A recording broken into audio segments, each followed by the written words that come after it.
உருவானது காற்றழுத்த தாழ்வு பகுதி. அந்தமான் அதனை ஒட்டிய தென்கிழக்கு வங்கக்கடலில் காற்றழுத்த தாழ்வு பகுதி உருவாகியுள்ளது. காற்றழுத்த தாழ்வு பகுதி மேற்கு வடமேற்கு திசையில் நகர்ந்து காற்றழுத்த தாழ்வு மண்டலமாக வலுப்பெறும் என வானிலை ஆய்வு மையம் தெரிவித்திருப்பது மிக முக்கிய செய்தியாக பார்க்கப்படுகிறது.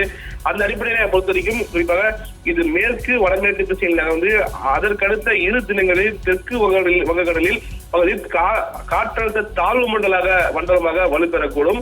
வரும் 25ஆம் தேதி தமிழ்நாட்டில் கனமழைக்கு வாய்ப்பு இருப்பதாகவும் வரும் 26ஆம் தேதி முதல் 29ஆம் தேதி வரை தமிழ்நாட்டில் கன முதல் மிக கனமழைக்கான ஆரஞ்சு நிற எச்சரிக்கை விடுப்பு என்பது இந்திய வானிலை ஆய்வு மையம் தெரிவித்தது. குறிப்பாக கடந்த 2 நாட்கள் முன்பாக கூட தென் மாவட்டங்களில் கனமழை பெய்தது.